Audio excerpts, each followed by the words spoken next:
Y regresamos de nuestra pausa musical y comercial. Estamos hoy en Vamos Somos Chilenos, jueves 9 de marzo del 2023. Escucha nuevamente la voz de Marcelo González. Estamos con Daniel de la Hoz, capitán en retiro y abogado, capitán de navío en retiro y abogado. Estamos en el Vamos Somos Chilenos y estamos conversando en la primera parte respecto a cómo la Cámara Baja rechazó en general la reforma tributaria que inesperadamente, probablemente para el oficialismo y sobre todo con la reacción que tuvo, se fue rechazado por un 71 votos en contra y 3 abstenciones versus 73 votos a favor. Dentro de la oposición, Daniel, que a todo esto votaron en bloque, todos votaron en contra. Lo que más se repitió dentro de los conceptos del por qué se rechazó fue la tosudez. Hablaban mucho de que el gobierno fue muy tosudo, de que a pesar de que el gobierno invita a mesas de diálogo, a mesas de conversación, y se generan instancias de participación, parece ser más una mesa de sordos, donde finalmente el gobierno simplemente sigue con su misma idea al final de las conversaciones, y que en parte este rechazo a la idea de legislar la reforma tributaria tenía que ver también con esto, con que a pesar de que hubo ciertos espacios de discusión, finalmente el gobierno no hizo caso a las preocupaciones y a las advertencias que estaba haciendo la oposición. ¿Cómo también lo estás mirando tú, sobre todo porque pareciera ser que no es una primera vez, o sea, no es primera vez que el gobierno se comporta de esta manera? Sí, bueno, el gobierno a través de todos sus fracasos que ha tenido, porque indudablemente no han sido buenas ideas o buenos proyectos los que ha presentado, eh, trata de ver más bien la, la paja en el ojo ajeno que la viga en el propio. Entonces, indudablemente carece de esta autocrítica de decir en realidad nos equivocamos acá, nos equivocamos allá, etcétera, y no es capaz de hacerlo. Indudablemente que esta reforma tributaria no era una buena reforma. En realidad, lo que necesita el país es que los problemas de la gente sean los que deban solucionarse, ¿ah? Lo que quiere el gobierno es tener más dinero, y solamente lo quiere para dar más trabajo a sus amigos, aumentar el Estado, aumentar los puestos en el Estado y no destinar ese dinero, digamos, a solucionar los problemas de la gente. Recordemos la reforma tributaria que se hizo en el gobierno de Bachelet, del ministro Arena, fue realmente un desastre. No recaudó lo que había que recaudar, y lo que único que consiguió es que el país detuviera su crecimiento, en realidad que se hiciera más pobre. Hoy en día esta reforma tributaria iba realmente en perjuicio de la gente, y el segmento más golpeado iba a ser la clase media, porque dice, le vamos a aumentar los impuestos a las empresas, pero las empresas, ¿qué es lo que hacen para compensar ese mayor impuesto? Lo meten a costos, luego ese producto ya es más caro, y a quién le perjudica: a la persona que necesita adquirir ese producto. Si finalmente todas estas reformas tributarias van en perjuicio de la gente, lo que hay que hacer es bajar los impuestos en distintas áreas, de tal manera de que haya un incentivo a mejor producción y aumentar el trabajo. Si no hay eso, en realidad no tenemos muchas posibilidades. Vamos a seguir siendo un país estancado, y finalmente vamos a llegar a la pobreza como es Cuba o como es Corea del Norte, Vietnam y otros países del área comunista. Oye, y una cosa que se repitió bastante, sobre todo del oficialismo, y que queda de repente un poco entre la anécdota, la vergüenza ajena, es que se repetía el concepto de la política rasca, de la irresponsabilidad, de que era momento de empezar a pensar por Chile. Y esto, cuando uno hace un año atrás o un año y medio atrás, cuando estaba el presidente Piñera, y ellos eran oposición, lo que más hacían ellos era política rasca, irresponsable, o no hay, o, sea, o es cosa de recordar simplemente los retiros y las acusaciones constitucionales que se hacían casi todos los días. Entonces, el diputado Naranjo, por ejemplo, que se pegó el show de leer casi un día completo un texto para que llegara el diputado Jackson en ese momento a votar. Ayer hablaba con mucha soltura de cuerpo sobre la responsabilidad y sobre la necesidad de hacer buena política, cuando él claramente no hizo ni una ni la otra. Bueno, eso te demuestra a ti que en realidad esta gente de la izquierda totalitaria es un grupo que realmente es muy hipócrita y mienten en forma descarada, y cuando ya llegan a la descalificación y así que lo del otro lado son los que hacen la política rasca, es porque realmente están viendo, digamos, la paja en el ojo ajeno y no la viga en su propio ojo, como lo decía hace unos momentos atrás.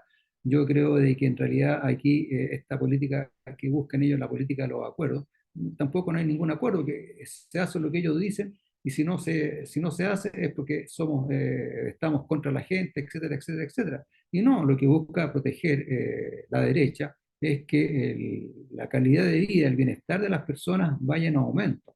Y ese aumento va a través de buenas políticas públicas y no en base a recaudar mayores impuestos porque se lo van a gastar en cosas que ni siquiera son en beneficio de la gente. Eso lo estamos viendo. Vemos como, por ejemplo, cómo se gasta la plata. Este caballero que está de embajador en España, ¿no es cierto?, apareció en una foto por ahí comiendo langosta, cuando decía que en Chile con su sueldo apenas le alcanzaba para comerse un completo. Indudablemente que esa langosta la estamos pagando todos, pues, ¿ah? Entonces, cuando hablamos de política rasca, yo creo que en realidad hay que revisar un poquito las conductas y las acciones de nuestra propia gente. Yo, por un lado, haría un reajuste en todos los puestos del Estado, porque en realidad, tal como decía el candidato presidencial Katz, hay que sacar mucha grasa del Estado, que es la grasa que nos está haciendo que el país vaya empobreciendo. Y yo, Daniel, yo, o sea, yo estoy totalmente de acuerdo. Creo que hay un problema de burocracia excesiva, que lamentablemente también con este gobierno y en general, porque esto no es solamente es monopolio de la izquierda, lamentablemente con el presidente Piñera también tuvimos un aumento del Estado y en general el Estado, si uno revisa, solo va creciendo en el tiempo. Y no, no necesariamente en pos de los ciudadanos, sino que muchas veces, y la mayoría de las veces diría yo, en pos de los amigos del político de turno que se acomoda en algún cargo y empieza a generar mayor burocracia, etcétera. Pero ¿cómo crees tú, y estamos saliendo un poco del marco de la reforma tributaria, pero que también está vinculado porque tiene que ver con los pesos y cómo también hacemos más eficiente la economía? ¿Cómo crees tú también que se puede mejorar eso? Porque el tema de la modernización del Estado es un tema que ha estado hace años en la agenda, hace años en la discusión, todos hablamos de que hay que gastar mejor, pero lamentablemente, y como yo creo en parte tiene que ver con que está en el poder político, es muy difícil de arreglarlo. ¿Ves tú alguna salida para eso? ¿Crees que tenemos alguna posibilidad de avanzar hacia una real modernización donde podamos sacar esta grasa, sobre todo en términos de voluntad política? Y además te agrego la pregunta también para hacerlo más contingente todavía, ¿cómo lo ves tú también en respecto al nuevo proceso constitucional que está iniciando? ¿Crees que también hay una posibilidad de poder hacer esto más eficiente o crees tú que, entendiendo que la Constitución no está para estos temas más de política pública, pero sí, dada la lógica maximalista que se ha dado, crees que también puede haber una oportunidad para mejorarlo? Bueno, tú has tocado un área que realmente son claros ejemplos de cómo el país o el gobierno se gasta los recursos que son de todos los chilenos. Nosotros tuvimos una convención constituyente que duró prácticamente un año, donde se dilapidaron, digamos, una cantidad de recursos tremendos, que podríamos haber construido un hospital o dos hospitales completos, o haber construido unos 4 o 5 CEFAN en poblaciones más rurales, y ahí se gastaba una cantidad de millones tremenda. Y además que presentaron un proyecto que ya se le tituló de mamarracho, que realmente era un mamarracho, era una cosa que en realidad no se podía aceptar de ninguna manera y fue rechazado completamente. Entonces ahí tenemos un despilfarro de recursos tremendo. Y a pesar de que el artículo 142 de nuestra Constitución decía que si ganaba el rechazo continuaba vigente la Constitución que está vigente, bueno, los políticos volvieron de nuevo con el asunto de hacer un nuevo proyecto, un nuevo proceso constituyente, el cual Chile no necesita. Nuestra Constitución es más que suficiente y le ha dado a este país un progreso tremendo en los últimos 30 años. Y con todas estas proposiciones de hacer una nueva Constitución, en realidad el país se ha estancado. Y eso ha creado incerteza, principalmente en los inversores. Entonces, mientras no tengamos certeza jurídica, los inversores no van a invertir y como hemos visto ya se han ido yendo de Chile y eso ha ido eso ha ido mermando el mercado del trabajo. Entonces, yo creo que una de las cosas que tiene que hacer el gobierno es darle certeza a los inversores y a la gente del exterior para que venga a invertir en Chile. Y si no hay inversión, no tenemos progreso, no hay trabajo y no hay producción. Ahora iniciamos un nuevo proceso constituyente, otro gastadero de plata que en realidad yo creo que también va a ser rechazada, porque nuestra constitución, si bien es cierto que podría tener alguna reforma de acuerdo al presente que estamos viviendo, no es necesario hacer una nueva constitución. Además, nunca se ha hecho una nueva constitución. La constitución del 33 fue reformada el 25 y la del 25 fue reformada el año 80. O sea, nunca se ha hecho una nueva constitución. Y nuestra constitución en realidad nos ha dado mucha estabilidad, mucho progreso y mucho bienestar a la población. Entonces yo soy de la opinión de que esto está de más y ahí tenemos una cantidad de recursos que de nuevo se están malgastando y se están yendo porque en realidad creo que a cada persona creo que le están pagando como 3,5 millones mensualmente. Y yo no sé, y van a partir las mismas peleas siempre, porque ambos sectores están totalmente ideologizados y no van a ceder en sus cosas, ¿no? Así que cada uno va a tratar de mantener sus cosas y de nuevo va a salir una proposición de que yo creo que va a ser rechazada. Interesante punto, ¿ah?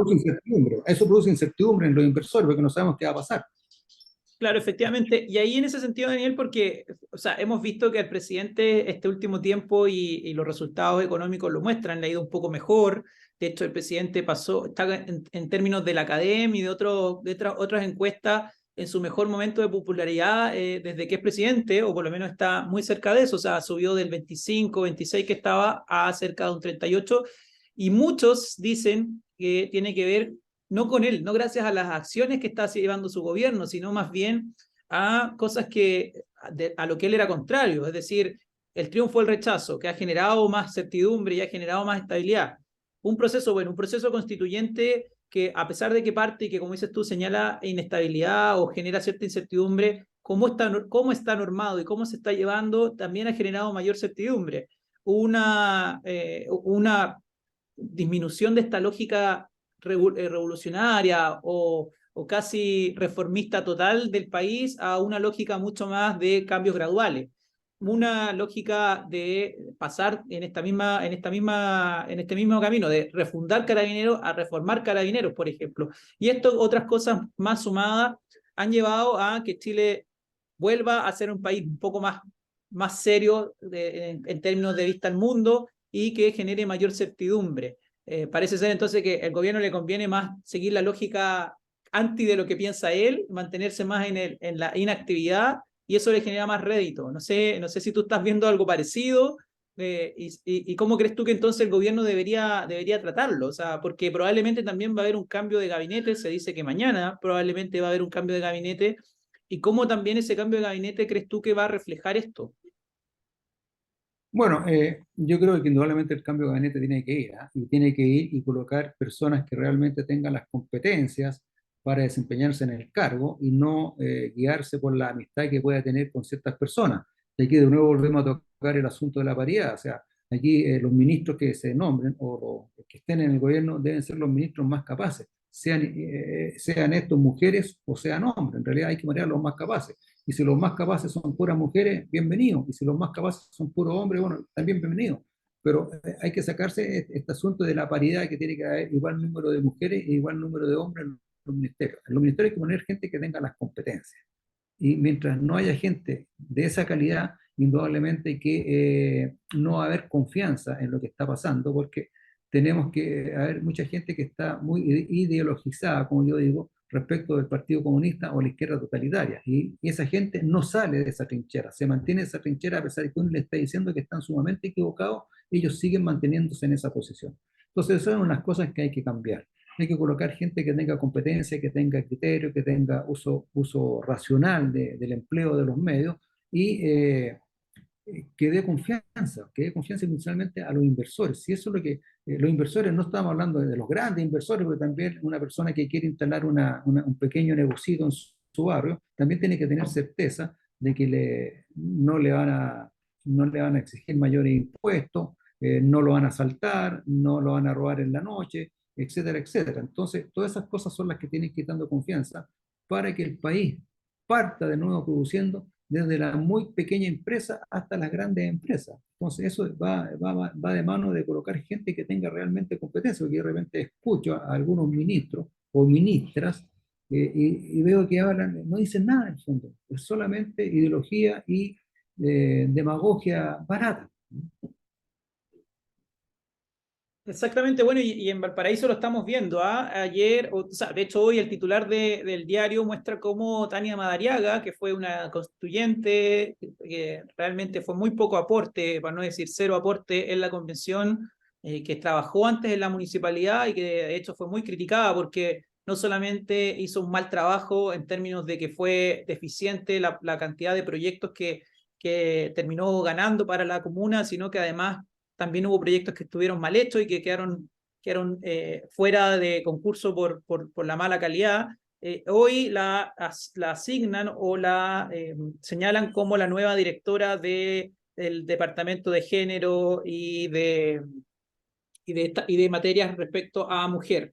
Entonces, también ahí estamos viendo que hay un tema, como bien señalas tú, de amigazgo, de compadrazgos, podríamos decirlo, de más preocupación de que el amigo o los compañeros de ruta tengan cargo y tengan espacios de poder, más que preocuparse de poner gente idónea. De hecho, el alcalde Charp, si uno revisa, ha sido uno de los alcaldes también que más gente ha metido a la municipalidad de los constituyentes que fracasaron. Entonces, también ahí hay un problema importante en la comuna, sobre todo, bueno, obviamente acá tiene que ver con género y mujer, pero en general en la municipalidad y en espacios donde uno ve que la comuna está bastante abandonada, donde ve que la delincuencia está desatada en la comuna y en general en la región, pero en la comuna la violencia y la delincuencia está muy, muy desatada.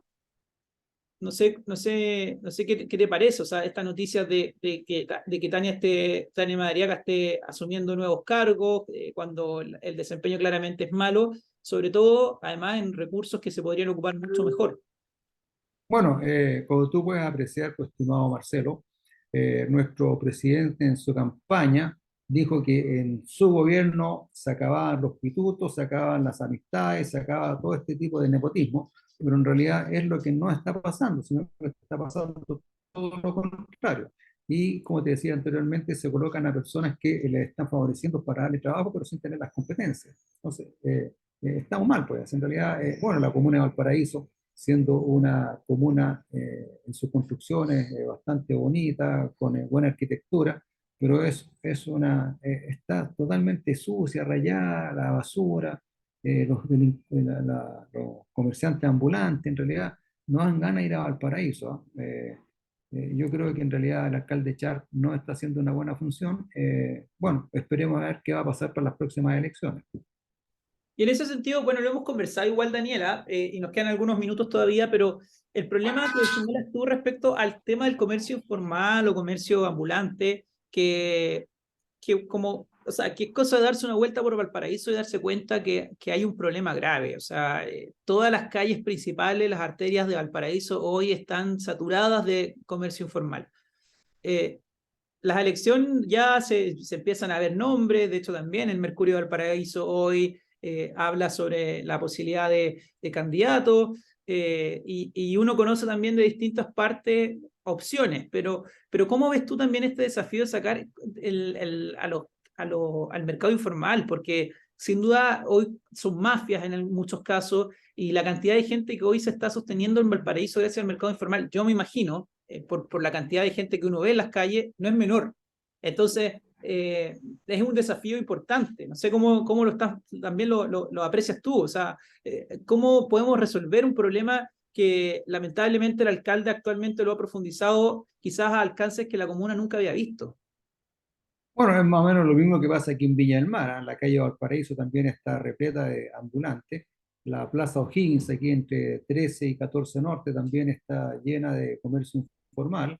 Y junto con eso hay una banda de jóvenes entre alrededor de 16 años que asaltan a diestra y siniestra a la gente, sobre todo a la gente más joven. Me contaban ayer que aquí en la Avenida Libertad, por ahí por 6 Norte con la Avenida Libertad, esta banda asaltó a una niñita que venía saliendo del colegio. ¿Ah? La tiraron al suelo y le robaron todo a las 3 de la tarde. Y no se puede hacer nada, no se puede hacer nada porque uno toma presos a estos delincuentes y a la hora las tiene que soltar porque son menores de edad y son inimputables. Entonces, yo creo que aquí, tal como muchos ha dicho, es el famoso refrán tolerancia cero. O sea, hay que estar todos los días sacando los ambulantes, requisándoles sus pertenencias, viendo qué procedencia tienen también, porque muchas de esas cosas han entrado al país, digamos, sin pagar los impuestos que corresponden, etcétera, etcétera, etcétera. Entonces yo creo que es un trabajo duro que hay que hacer, pero los alcaldes y nuestra alcaldesa aquí en Viña del Mar deberían hacerlo, estar todos los días con el personal que se requiere, retirando al comercio ambulante hasta que ellos ya se aburran de seguir instalándose. Excelente. La cosa Bueno, de voluntad. sí, no sé, claramente hay un tema de voluntad que lamentablemente el alcalde no tiene y que bueno, ojalá que los candidatos que tengamos a futuro muestren quizás mayor interés en poder resolver un problema que nos afecta a todos. O sea, el salir a comprar y pillarse en las calles con tanto mercado informal claramente hace que la ciudad sea menos amigable porque además aumenta la inseguridad. No necesariamente por las personas que están vendiendo ahí, digo, no porque ellos estén coludidos para que exista menos seguridad, pero obviamente cuando hay espacios más atochados es más fácil que alguien te robe, que alguien te tire no sé, te quite el celular, te meta la mano al bolsillo y por tanto obviamente es un problema importante. Bueno, con eso, Daniel, no sé si quieres hacer un comentario. Yo te quería contar algo más que parece anecdótico. Yo ayer, anteayer, hablaba con una señora amiga de mi esposa, de mi cónyuge, y decía, mira, yo cuando salgo de aquí voy sin celular, sin cadena, sin reloj, sin nada. Yo la plata exacta para lo que voy a hacer y volver. Entonces ya no puede ser, oiga. Pero así es, pues. Y también en algunos reportajes en Santiago la gente dice, mire, yo no puedo salir con celular, etcétera. Yo la otra vez tenía necesidad de hablar por teléfono y me metí a un local, digamos, adentro a hablar por teléfono. Si lo hago por teléfono en la calle, tengo el peligro de que me asalten. ¿Ah? Entonces, la otra vez también llamé a un amigo por teléfono y háblame cortito que voy en la calle y me pueden robar el celular. Entonces hemos llegado a unos niveles ya de inseguridad tremendo. Entonces, es una cuestión que no puede ser. Y el gobierno, es responsabilidad del gobierno parar la delincuencia y parar el comercio ambulante, y tiene que ser con mano dura, o sea, sacarlo. Mano dura no significa que se le vaya a agarrar y se le vaya a colgar de los pies y se le vaya a torturar, no, sino que hay que ir sacándolo todos los días y con esfuerzo y con entusiasmo, etcétera, etcétera. Exactamente. Sí, lamentablemente muchos hemos tenido que ir cambiando hábitos por producto de lo que señalas tú, la inseguridad en las calles, y esperamos que obviamente exista mayor voluntad de las autoridades para que estas cosas vayan cambiando. O sea, al final todos queremos un Chile más seguro. Con eso, Daniel de la Hoz, capitán de navío de retiro y abogado, nos despedimos el día de hoy. Esperamos, por supuesto, que hayan disfrutado el programa y nos encontramos la próxima semana, el próximo jueves, con Daniel y con Marianela, que debería volver, a la que volvemos Debería, a darle un cariñoso saludo y un abrazo y que se recupere. debería volver sanita y recuperada después de su licencia médica. Así es, así que bueno, un abrazo para todos y nos vemos, que estén muy bien, que tengan un excelente resto de semana. Listo. Hasta luego, a nuestros queridos auditores.